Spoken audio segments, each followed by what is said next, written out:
ಸಭಾಭವನದಲ್ಲಿ ನೆರೆದಿದ್ದ ರಾಜಪ್ರಮುಖರಾದಂತಹ ಪ್ರಜೆಗಳು ಶ್ರೀರಾಮ ಯಾಕೆ ರಾಜನಾಗಬೇಕು, ಯಾಕೆ ಪಟ್ಟಾಭಿಷಿಕ್ತನಾಗಬೇಕು ಎಂಬಂತಹ ದಶರಥನ ಪ್ರಶ್ನೆಗೆ ಉತ್ತರವನ್ನು ನೀಡಿ ಕಮಲದ ಮೊಗ್ಗಿನ ರೂಪದಲ್ಲಿ ತಮ್ಮ ಕೈಗಳೆರಡನ್ನೂ ಜೋಡಿಸುತ್ತಾರೆ. ಈ ವಿಧವಾದ ಅಂಜಲಿ ಪದ್ಮಗಳನ್ನು ದಶರಥ ರಾಜನು ವೀಕ್ಷಣ ವಚನ ಪ್ರತ್ಯಂಜಲಿಗಳಿಂದ ಪ್ರತಿಗ್ರಹಿಸಿ ಸಭ್ಯರನ್ನು ಕುರಿತು ಪ್ರಿಯವೂ ಹಿತಕರವೂ ಆಗಿದ್ದಂತಹ ಮಾತುಗಳನ್ನು ಹೇಳುತ್ತಾನೆ. ಅದ್ಭುತ, ಪರಮಾಶ್ಚರ್ಯ, ಜ್ಯೇಷ್ಠನೂ ಅತ್ಯಂತ ಪ್ರಿಯನೂ ಆಗಿರುವ ನನ್ನ ಮಗ ಶ್ರೀರಾಮನು ಯುವರಾಜನಾಗಲು ನೀವೆಲ್ಲರೂ ಏಕಮುಖವಾಗಿ ಅಪೇಕ್ಷಿಸಿದ್ದೀರಿ. ಇದರಿಂದ ನಾನು ಪರಮ ಪ್ರೀತನಾಗಿದ್ದೇನೆ. ನನ್ನ ಸಂತೋಷಕ್ಕೆ ಪಾರವೇ ಇಲ್ಲವಾಗಿದೆ. ಇದರಿಂದಾಗಿ ನನ್ನ ಪ್ರಭುಶಕ್ತಿಯೂ ಎಣೆ ಇಲ್ಲದಷ್ಟು ಹೆಚ್ಚಿದೆ. ದಶರಥನು ಹೀಗೆ ಹೇಳಿ ಪ್ರಜೆಗಳೆಲ್ಲರನ್ನೂ ಯಥೋಚಿತವಾದ ಸವಿಮಾತುಗಳಿಂದ ಸಮ್ಮಾನಿಸಿ ಅವರೆಲ್ಲರ ಸಮ್ಮುಖದಲ್ಲಿಯೇ ವಸಿಷ್ಠರನ್ನು, ವಾಮದೇವರನ್ನು, ಅಲ್ಲಿ ನೆರೆದಿದ್ದ ಇತರ ಬ್ರಾಹ್ಮಣರನ್ನು ಉದ್ದೇಶಿಸಿ ಹೇಳಿದನು. ವಸಿಷ್ಠ ಪ್ರಮುಖರಾದ ಬ್ರಾಹ್ಮಣೋತ್ತಮರೇ, ಈಗ ನಡೆಯುತ್ತಿರುವ ಚೈತ್ರವು ಅತ್ಯಂತ ಪುಣ್ಯಕರವಾದ ಮತ್ತು ವನಸಿರಿ ಎಂಬ ಸಂಪತ್ತಿನಿಂದ ಕೂಡಿರುವ ಮಾಸವಾಗಿದೆ. ಈ ಸಮಯದಲ್ಲಿ ಅರಣ್ಯದಲ್ಲಿರುವ ಮರ, ಗಿಡ, ಬಳ್ಳಿಗಳೆಲ್ಲವೂ ಪುಷ್ಪಭರಿತವಾಗಿವೆ. ಈ ಮಾಸವು ಶ್ರೀರಾಮನ ಜನ್ಮ ಮಾಸವೂ ಆಗಿರುವುದರಿಂದ ಪುಣ್ಯತಮವಾದ ಮಾಸವಾಗಿರುತ್ತದೆ. ಶ್ರೀರಾಮನ ಯೌವರಾಜ್ಯಾಭಿಷೇಕಕ್ಕೆ ಇದೇ ಪ್ರಶಸ್ತವಾದ ಮಾಸ ಎಂಬುದು ನನ್ನ ಅಭಿಪ್ರಾಯವಾಗಿದೆ. ಆದುದರಿಂದ ಈ ಸಮಾರಂಭಕ್ಕೆ ಬೇಕಾಗುವ ಸಕಲ ಸಾಮಗ್ರಿಗಳನ್ನು ಈಗಲೇ ಸಿದ್ಧಪಡಿಸಿರಿ. ದಶರಥನು ಹೀಗೆ ಹೇಳಿ ಮುಗಿಸಿದ ತಕ್ಷಣವೇ ಶ್ರೀರಾಮೋ ಜಯತು, ರಾಜ ರಾಮೋ ಜಯತು ಎಂಬ ಜನರ ಮಹತ್ತರವಾದ ಜಯಘೋಷ ಉಂಟಾಯಿತು. ಜಯಘೋಷದ ನಿನಾದವು ಶಾಂತವಾದ ನಂತರ ಮುನಿಶ್ರೇಷ್ಠರಾದ ವಸಿಷ್ಠರೊಡನೆ ದಶರಥನು ಹೇಳಿದನು. ಪೂಜ್ಯರೇ, ಶ್ರೀರಾಮನ ಪಟ್ಟಾಭಿಷೇಕದ ಪೂರ್ವಾಂಗ ಕರ್ಮಗಳು ಯಾವುವು ಮತ್ತು ಅವುಗಳಿಗೆ ಬೇಕಾಗುವ ಉಪಕರಣಗಳು ಯಾವುವು? ಇವೆಲ್ಲವನ್ನು ತಾವು ತಕ್ಷಣವೇ ಆಜ್ಞಾಪಿಸಿರಿ. ದಶರಥನ ಆ ಮಾತನ್ನು ಕೇಳಿ ಮುನಿಶ್ರೇಷ್ಠರಾದಂತಹ ವಸಿಷ್ಠರು ಆಜ್ಞಾ ನಿರ್ವಹಣೆಗಾಗಿ ರಾಜನ ಮುಂದೆ ಬದ್ಧಾಂಜಲಿಯಾಗಿ ನಿಂತಿದ್ದ ಅಮಾತ್ಯರನ್ನು ಕುರಿತು ಹೇಳಿದರು. ಮಂತ್ರಿಸತ್ತಮರೇ, ಸುವರ್ಣವೇ ಮೊದಲಾದ ದಾನಯೋಗ್ಯವಾದ ಲೋಹಗಳು, ನವರತ್ನಗಳು, ಪೂಜಾ ದ್ರವ್ಯಗಳು, ಉಪಹಾರಗಳು, ಅಭಿಷೇಕೋಚಿತವಾದ ಔಷಧಿ ಲತೆಗಳು, ಸುಗಂಧಮಯವಾದ ಬಿಳಿಯ ಹೂಗಳಿಂದ ಕಟ್ಟಿದ ಮಾಲಿಕೆಗಳು, ಭತ್ತದ ಅರಳು, ಜೇನುತುಪ್ಪ, ನೆನೆಸಿ ಒಣಗಿಸಿರುವ ಅಂಚುಗಳಿರುವ ನೂತನ ವಸ್ತ್ರಗಳು, ರಥ, ಎಲ್ಲ ಆಯುಧಗಳು, ಚತುರಂಗ ಬಲ, ಶುಭ ಲಕ್ಷಣವಿರುವ ಆನೆ, ಬಿಳಿಯ ಚಾಮರ, ಬೀಸಣಿಗೆ, ಧ್ವಜ, ಶ್ವೇತಛತ್ರ, ಅಗ್ನಿಯಂತೆ ಪ್ರಕಾಶಮಾನವಾದ 100 ಚಿನ್ನದ ಕೊಡಗಳು, ಚಿನ್ನದ ಆಭರಣಗಳಿಂದ ಅಲಂಕೃತವಾದ ಕೋಡುಗಳುಳ್ಳ ಎತ್ತು, ಉಗುರುಗಳಿಂದ ಯುಕ್ತವಾದ ಹುಲಿಯ ಚರ್ಮ, ಇವೆಲ್ಲವನ್ನು ಪ್ರಾತಃ ಕಾಲ ರಾಜನ ಅಗ್ನಿಶಾಲೆಯಲ್ಲಿ ಇರಿಸಿರಿ. ಇವುಗಳಲ್ಲದೆ ಇನ್ನೂ ಯಾವುದಾದರೂ ಅಪೇಕ್ಷಣೀಯವಾದ ವಸ್ತುಗಳಿದ್ದರೆ ಅವನ್ನೂ ಕೂಡ ಅಲ್ಲಿಯೇ ಇರಿಸಿರಿ.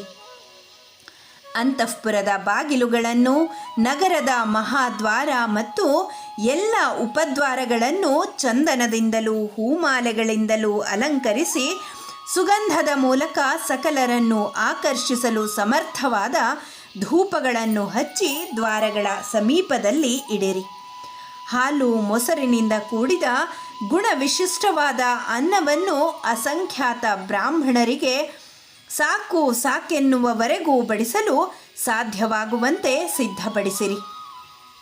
ನಾಳೆಯ ದಿನ ಪ್ರಾತಃ ಕಾಲ ದ್ವಿಜ ಮುಖ್ಯರನ್ನು ಯಥೋಚಿತವಾಗಿ ಸತ್ಕರಿಸಿ ಅವರಿಗೆ ಯಥೇಚ್ಛವಾಗಿ ತುಪ್ಪ, ಮೊಸರು, ಅರಳು ಇವುಗಳನ್ನು ದಕ್ಷಿಣ ಸಹಿತವಾಗಿ ದಾನ ಮಾಡಿರಿ. ನಾಳೆಯ ಬೆಳಿಗ್ಗೆ ಸೂರ್ಯೋದಯವಾದೊಡನೆಯೇ ಪಟ್ಟಾಭಿಷೇಕಾಂಗವಾದ ಸ್ವಸ್ತಿ ವಾಚನವು ನಡೆಯಬೇಕಾಗಿದೆ. ಸ್ವಸ್ತಿ ವಾಚನಕ್ಕಾಗಿ ಬ್ರಾಹ್ಮಣರನ್ನು ಆಹ್ವಾನಿಸಿರಿ ಮತ್ತು ಅವರು ಕುಳಿತುಕೊಳ್ಳಲು ಆಸನಗಳನ್ನು ಸಿದ್ಧಪಡಿಸಿರಿ. ರಾಷ್ಟ್ರಧ್ವಜಗಳು ಎಲ್ಲೆಲ್ಲಿಯೂ ಹಾರಾಡುವಂತೆ ಧ್ವಜಸ್ತಂಭಗಳನ್ನು ಎಲ್ಲೆಡೆಗಳಲ್ಲೂ ಸ್ಥಾಪಿಸಿ ಅವುಗಳಲ್ಲಿ ಪತಾಕೆಗಳನ್ನು ಹಾರಿಸಿರಿ. ರಾಜಮಾರ್ಗದುದ್ದಕ್ಕೂ ನೀರನ್ನು ಚಿಮುಕಿಸಿರಿ. ತಾಲಜೀವಿಗಳಾದ ನರ್ತಕರು, ಗಾಯಕರು ಮತ್ತು ವೇಶ್ಯೆಯರು ಅಲಂಕೃತರಾಗಿ ರಾಜಗೃಹದ 2ನೆಯ ಪ್ರಾಂಗಣದಲ್ಲಿ ಉಪಸ್ಥಿತರಾಗಲಿ. ದೇವಮಂದಿರಗಳಲ್ಲಿಯೂ ಭಜನಾ ಮಂದಿರಗಳಲ್ಲಿಯೂ ಯಜ್ಞಶಾಲೆಗಳಲ್ಲಿಯೂ ದೇವತಾ ವಿಗ್ರಹಗಳ ಮುಂದೆ ನೈವೇದ್ಯಕ್ಕೆ ಭಕ್ಷ್ಯ ಸಹಿತವಾದ ಅನ್ನವನ್ನೂ ದಕ್ಷಿಣಾ ಸಹಿತವಾದ ತಾಂಬೂಲಗಳನ್ನು ಪ್ರತ್ಯೇಕವಾಗಿ ಇರಿಸಿರಿ. ಉದ್ದವಾದ ಕತ್ತಿಗಳಿಂದಲೂ ಗುರಾಣಿಗಳಿಂದಲೂ ಸನ್ನದ್ಧರಾದ ಶುಭ್ರವಾದ ವಸ್ತ್ರಗಳನ್ನು ಧರಿಸಿರುವ ಶೂರರಾದ ಸೈನಿಕರು ಸಂತುಷ್ಟ ಚಿತ್ತರಾಗಿ ರಾಮಾಭಿಷೇಕವು ನಡೆಯಲಿರುವ ದಶರಥ ರಾಜನ ಭವ್ಯವಾದ ಅರಮನೆಯನ್ನು ಪ್ರವೇಶಿಸಲಿ. ಹೀಗೆ ನಿಷ್ಠಾವಂತರಾದ ವಸಿಷ್ಠ ವಾಮದೇವರು ಶ್ರೀರಾಮನ ಪಟ್ಟಾಭಿಷೇಕಾಂಗವಾಗಿ ಮಾಡಬೇಕಾದ ಕಾರ್ಯಗಳನ್ನು, ತರಬೇಕಾದ ಸಾಮಗ್ರಿಗಳನ್ನು ಮಂತ್ರಿಗಳಿಗೆ ತಿಳಿಯಪಡಿಸಿ ಅರಮನೆಯಲ್ಲಿ ಮಾಡಬೇಕಾಗಿದ್ದ ಉಳಿದ ಕರ್ಮಗಳನ್ನು ರಾಜನಿಗೆ ಯಥೋಚಿತವಾಗಿ ತಿಳಿಯಪಡಿಸಿ ನೆರವೇರಿಸಿದರು. ಹೀಗೆ ಪಟ್ಟಾಭಿಷೇಕದ ವ್ಯವಸ್ಥೆಯಾದ ನಂತರ ಸಂತೋಷಗೊಂಡ ವಸಿಷ್ಠ ವಾಮದೇವರು ದಶರಥನ ಬಳಿಗೆ ಹೋಗಿ ಶ್ರೀರಾಮನ ಪಟ್ಟಾಭಿಷೇಕಕ್ಕೆ ಬೇಕಾದ ಸಕಲ ಸಂಭಾರಗಳೂ ಸಿದ್ಧವಾಗಿದೆ ಎಂದು ತಿಳಿಸಿದರು. ಆ ಬಳಿಕ ಕಾಂತಿಮಂತನಾದ ದಶರಥನು ಧರ್ಮಾತ್ಮನಾದ ಶ್ರೀರಾಮನನ್ನು ಶೀಘ್ರವಾಗಿ ಕರೆತರುವಂತೆ ಸುಮಂತ್ರನಿಗೆ ಹೇಳಿದ.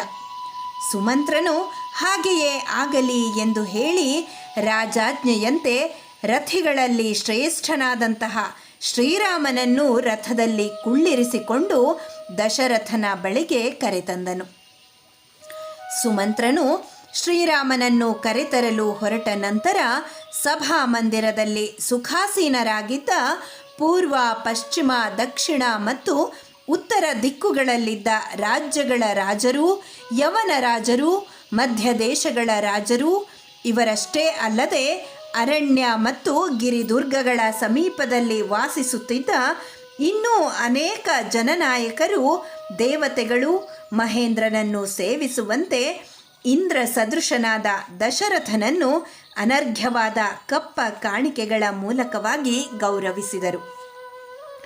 ದೇವತೆಗಳಿಂದ ಪರಿವೃತನಾದ ಇಂದ್ರನು ದಿವ್ಯ ಪ್ರಾಸಾದದಲ್ಲಿ ವಿರಾಜಿಸುವಂತೆ ಭೂಮಂಡಲದ ರಾಜರಿಂದ ಪರಿವೃತನಾಗಿ ಉಪ್ಪರಿಗೆಯ ಮೇಲೆ ವಿರಾಜಿಸುತ್ತಿದ್ದ ದಶರಥನು ತನ್ನ ಮಗನು ಸುಮಂತ್ರನೊಡನೆ ರಥದಲ್ಲಿ ಕುಳಿತು ಬರುವುದನ್ನು ನೋಡಿದ. ಶ್ರೀರಾಮನು ಸೌಂದರ್ಯದಲ್ಲಿ ಗಂಧರ್ವರಾಜನಾದ ಚಿತ್ರರಥನಿಗೆ ಅನುರೂಪ ಉಳ್ಳವನು, ಲೋಕವಿಖ್ಯಾತವಾದ ಪರಾಕ್ರಮವುಳ್ಳವನು, ನೀಳವಾದ ತೋಳುಗಳುಳ್ಳವನು, ಮಹಾಬಲಶಾಲಿಯು, ಮದಿಸಿದ ಆನೆಯಂತೆ ನಡಿಗೆ ಉಳ್ಳವನು, ಚಂದ್ರನ ಕಾಂತಿಗಿಂತಲೂ ಮಿಗಿಲಾದ ಕಾಂತಿಯಿಂದ ಕೂಡಿದ ಮುಖವುಳ್ಳವನು, ನೋಡಲು ಅತಿ ಚೆಲುವನು. ಅವನ ದರ್ಶನವೇ ಎಲ್ಲರಿಗೂ ಅತಿ ಪ್ರಿಯವಾಗಿತ್ತು. ನಯನಾಹ್ಲಾದಕರವಾದ ರೂಪದಿಂದಲೂ ಔದಾರ್ಯಾದಿ ಗುಣದಿಂದಲೂ ಶ್ರೀರಾಮನು ಪುರುಷರ ಕಣ್ಮನಗಳನ್ನೂ ಅಪಹರಿಸುವವನು. ಮನುಷ್ಯರು ಗ್ರೀಷ್ಮ ಋತುವಿನ ಬಿಸಿಲಿನ ಬೇಗೆಯಲ್ಲಿ ಬೆಂದು ಹೋಗುತ್ತಿರುವಾಗ ಪರ್ಜನ್ಯನು ಮಳೆಗರೆದರೆ ಅವರಿಗೆ ಎಷ್ಟು ಆನಂದವಾಗುವುದೋ ಅದೇ ಆನಂದವು ಶ್ರೀರಾಮನ ದರ್ಶನ ಮಾಡಿದವರೆಲ್ಲರಿಗೂ ಉಂಟಾಗುವುದು. ಅಂತಹ ಸರ್ವಾಂಗ ಸುಂದರನಾದ ಶ್ರೀರಾಮನನ್ನು ಎವೆ ಇಕ್ಕದೆ ನೋಡುತ್ತಿದ್ದರೂ ದಶರಥನಿಗೆ ತೃಪ್ತಿಯಾಗಲೇ ಇಲ್ಲ. ಇತ್ತಲಾಗಿ ಸುಮಂತ್ರನು ಶ್ರೀರಾಮನನ್ನು ಶ್ರೇಷ್ಠವಾದ ರಥದಿಂದ ಕೆಳಗಿಳಿಸಿಬಿಟ್ಟ. ದಶರಥನ ಸಮೀಪಕ್ಕೆ ಹೋಗುತ್ತಿದ್ದ ಶ್ರೀರಾಮನನ್ನು ಅನುಸರಿಸಿ ಸುಮಂತ್ರನು ಬದ್ಧಾಂಜಲಿಯಾಗಿ ಹೋಗುತ್ತಿದ್ದ. ಕೈಲಾಸ ಶಿಖರಕ್ಕೆ ಸಮಾನವಾಗಿದ್ದ ಆ ಭವ್ಯವಾದ ಅರಮನೆಯ ಉಪ್ಪರಿಗೆಯನ್ನು ಶ್ರೀರಾಮನು ತಂದೆಯಾದ ದಶರಥನನ್ನು ನೋಡುವ ಇಚ್ಛೆಯಿಂದ ಸುಮಂತ್ರನೊಡನೆ ಹತ್ತಿದನು. ಬಳಿಕ ಶ್ರೀರಾಮನು ಸಿಂಹಾಸನಾರೂಢನಾಗಿದ್ದ ದಶರಥನನ್ನು ಕಂಡು ಬದ್ಧಾಂಜಲಿಯಾಗಿ ತಂದೆಯ ಬಳಿಗೆ ಸಾರಿ ದೀರ್ಘದಂಡ ನಮಸ್ಕಾರ ಮಾಡಿ ನಂತರ ಶ್ರೀರಾಮನಾಮಾಹಮ ಅಭಿವಾದಯೇ ಎಂದು ಹೇಳಿಕೊಂಡು ದಶರಥನ ಕಾಲುಗಳನ್ನು ಮುಟ್ಟಿ ನಮಸ್ಕರಿಸಿದ. ದಶರಥನು ನಮಸ್ಕರಿಸಿ ಪಕ್ಕದಲ್ಲಿ ವಿನೀತನಾಗಿ ಕೈ ಮುಗಿದುಕೊಂಡು ನಿಂತಿದ್ದ ಪ್ರಿಯಪುತ್ರನಾದ ಶ್ರೀರಾಮನ ಅಂಜಲಿ ಪುಟಗಳನ್ನು ತನ್ನೆರಡು ಕೈಗಳಿಂದಲೂ ಹಿಡಿದು ಅವನನ್ನು ಹತ್ತಿರಕ್ಕೆ ಸೆಳೆದುಕೊಂಡು ಬಾಚಿ ತಬ್ಬಿದನು. ಹಾಗೆಯೇ ಅವನ ತಲೆಯನ್ನೂ ಆಘ್ರಾಣಿಸಿ ಪಕ್ಕದಲ್ಲಿಯೇ ಇದ್ದ ಮೌಕ್ತಿಕ, ಗೋಮೇಧ, ಪುಷ್ಯರಾಗಾದಿ ಮಣಿಗಳಿಂದಲೂ ಸುವರ್ಣದ ರೇಖುಗಳಿಂದಲೂ ಬಹಳ ಚೆನ್ನಾಗಿ ಅಲಂಕರಿಸಲ್ಪಟ್ಟಿದ್ದ ಅತಿ ಸುಂದರವಾದ, ಉನ್ನತವಾದ ಮತ್ತು ಪರಮಶ್ರೇಷ್ಠವಾದ ಸಿಂಹಾಸನವನ್ನು ಶ್ರೀರಾಮನಿಗೆ ತೋರಿಸಿ ಅದರಲ್ಲಿ ಕುಳಿತುಕೊಳ್ಳುವಂತೆ ಸೂಚಿಸಿದನು.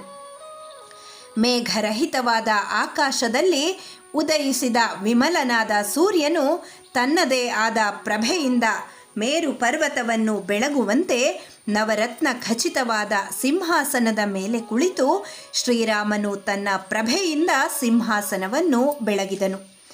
ಥಳಥಳಿಸುವ ಗ್ರಹಗಳ ಮತ್ತು ನಕ್ಷತ್ರಗಳ ಮಧ್ಯದಲ್ಲಿ ಶರತ್ಕಾಲದ ಚಂದ್ರನಿಂದ ಆಕಾಶವು ವಿರಾಜಮಾನವಾಗಿರುವಂತೆ ನಕ್ಷತ್ರ ಗ್ರಹರೂಪಿಗಳಾದ ವಸಿಷ್ಠ, ವಾಮದೇವ, ದಶರಥಾದಿಗಳಿಂದಲೂ ರಾಜ ಮಹಾರಾಜರುಗಳಿಂದಲೂ ಪರಿವೃತನಾದ ಚಂದ್ರರೂಪಿಯಾದ ಶ್ರೀರಾಮನಿಂದ ಆಕಾಶರೂಪವಾಗಿದ್ದ ಆ ಸಭಾಭವನವು ಪ್ರಕಾಶಿಸಿತು.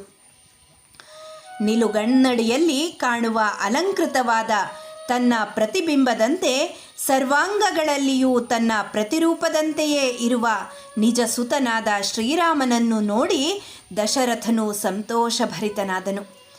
ಕಶ್ಯಪ ಬ್ರಹ್ಮನು ತನ್ನ ಮಗನಾದ ದೇವೇಂದ್ರನೊಡನೆ ಮಾತನಾಡುವಂತೆ ಪುತ್ರವಂತರಲ್ಲಿ ಶ್ರೇಷ್ಠನಾದ ದಶರಥನು ಮುಗುಳ್ನಗೆಯೊಡನೆ ದಿವ್ಯಾಸನದಲ್ಲಿ ಉಪಸ್ಥಿತನಾಗಿದ್ದ ಪುತ್ರನೊಡನೆ ಹೇಳಿದ: ರಾಮಭದ್ರ, ನನಗೆ ಅನುರೂಪಳಾದ ನನ್ನ ಹಿತಚಿಂತನೆಯಲ್ಲಿಯೇ ಸರ್ವದಾ ಆಸಕ್ತಳಾದ ಜ್ಯೇಷ್ಠ ಭಾರ್ಯೆಯಲ್ಲಿ ನನ್ನ ಪ್ರತಿಬಿಂಬ ರೂಪನಾಗಿರುವ ಗುಣದಲ್ಲಿಯೂ ಶ್ರೇಷ್ಠತೆಯನ್ನು ಪಡೆದಿರುವ ನೀನು ನನ್ನ ಪ್ರಿಯನೂ ಜ್ಯೇಷ್ಠನೂ ಆದ ಪುತ್ರನಾಗಿ ಜನಿಸಿದ್ದಿ. ನಿನ್ನ ಸ್ವಭಾವಜನ್ಯವಾದ ಸದ್ಗುಣಗಳಿಂದಾಗಿ ಈ ನನ್ನ ಪ್ರಜೆಗಳು ನಿನ್ನ ವಿಷಯದಲ್ಲಿ ಹೆಚ್ಚಿನ ಅನುರಾಗ ಉಳ್ಳವರಾಗಿರುತ್ತಾರೆ.